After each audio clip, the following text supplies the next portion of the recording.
what's up in the evolution of consciousness in this moment in time are three components, a kind of holy trinity, what I refer to in my teaching and writing as the democratization of enlightenment, as an emergent world spirituality based on integral principles, and as unique self-consciousness or unique self-enlightenment. And these three emergent structures of thought, emergent structures of being and becoming, emergent structures of consciousness are interrelated. They're a holy trinity that are inseparable from each other. And I want to begin to try and unpack that for you in these minutes that we have. The democratization of enlightenment. So what does that mean? It's such an exciting nexus of words. Democratization, as in democracy, on the one hand, and enlightenment on the other hand. And the democratization of enlightenment, the unique nexus of those two powerful, earth-shattering, mind-bending, heart-rending ideas that change the very nature of how we engage all that is. When you merge them together, something new, larger than the sum of the parts, emerges. So what is the democratization of enlightenment, which is so essential to the evolution of consciousness in this moment of time? So first, what is enlightenment? And then what is democratization? What's democracy? But first, what is enlightenment? What does enlightenment mean at its core? So enlightenment, in a word, describes a particular attainment of consciousness, which is outlined, pointed to, as the very goal of human existence in many of the great traditions. But I want to say it more simply. Enlightenment is sanity. That's the core of it. It's the beginning, it's the end. Enlightenment is sanity. To be enlightened is to be sane. Because what does it mean to be sane? To be sane is to know who you are, to know your true nature, to know your identity, to be located in correct identity. That's what sanity means. So, for example, my name is Mark. But if I say I'm Eric, well, I'm confused. I'm not Eric, I'm Mark. But if I tell, hey, but really, I'm not really Mark, I'm really Eric. Or if I say, I'm not Mark, I'm the Queen of Holland. And I'm sitting here filming today in Woudy, this beautiful retreat center in Holland, which is down the street from the Queen's residence. I'm telling you, I'm not Mark. I'm not Dr. Marc Gafni, the philosopher of world spirituality. And that's not me. Right? I am the Queen of Holland. Really? So you might chuckle politely the first time, and you might laugh for a moment if I keep insisting, but at some point, if I continue down this line of assertion, oh my God, he's crazy. He's insane. He doesn't know who he is. He thinks he's Eric, or worse still, he thinks he's the Queen of Holland.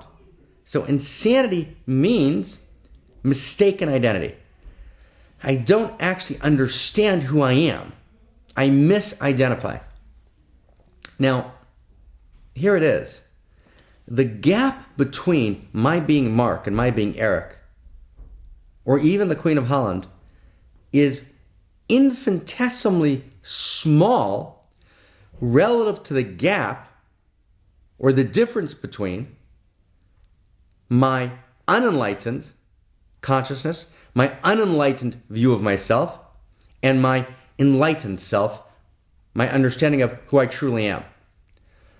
Or to say it differently, before I realize enlightenment, meaning before I know who I really am, before I realize the true nature of all that is, before I realize my identity, I experience myself as a separate self, egoic personality.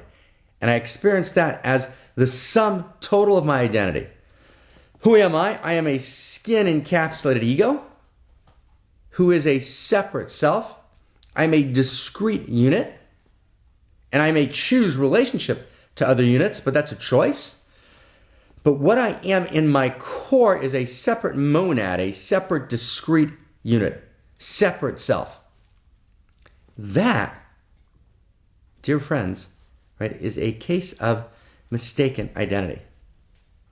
When I actually deploy the eye of the Spirit, the faculty of perception, that through genuine experiment and practice, repeated experiment, done in double-blind experiments the world over in all the great traditions, unbeknownst to each other, and now in this generation, for the first time, we're gathering the results of all these double-blind experiments of spirit, where we actually did an experiment, we did an enactment, meditation, done properly, rigorously, contemplation, ecstatic dance, chant,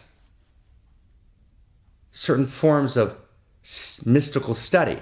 All of these, which entered into the interior face of the cosmos, knowing, seeking, and then realizing the true nature of all that is, all of these, in every experiment, realized that my true nature is not a separate self, that I'm not merely separate. I'm not separate from all that is, that actually, in my very essence, I'm actually part of the larger reality. I'm actually part of a larger whole. I'm actually indivisible from the larger whole. I am inextricable, fully part of the seamless coat of the universe. And there is no separate self that actually exists anywhere in the manifest universe.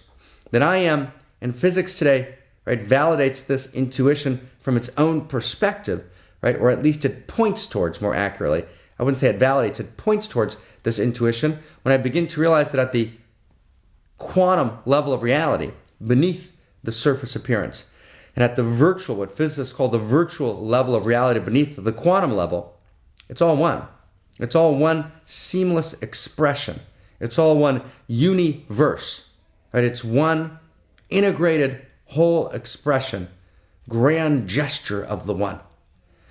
And there is no separation. And that, in fact, when I move beyond my separate self and I realize my true self, I understand that the total number of true selves in the world are one.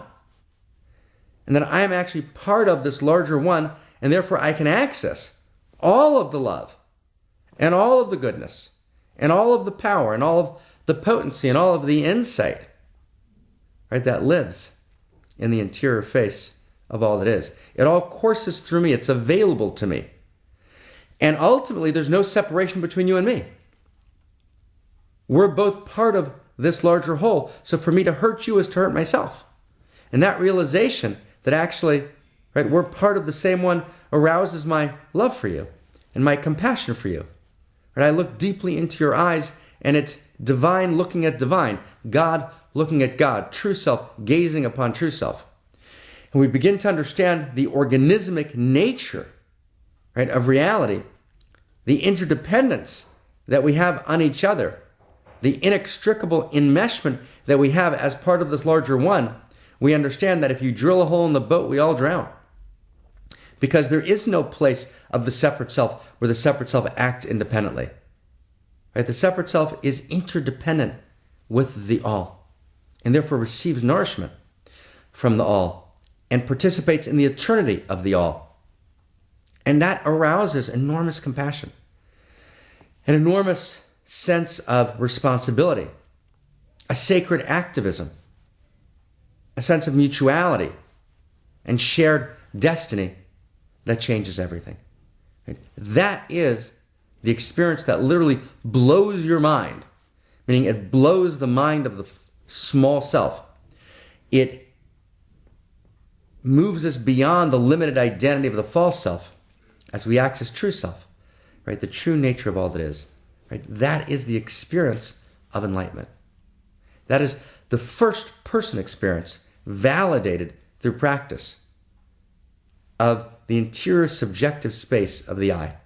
When I realize not I am Mark, but I am, I participate in the loving, compassionate consciousness of all that is. That's enlightenment.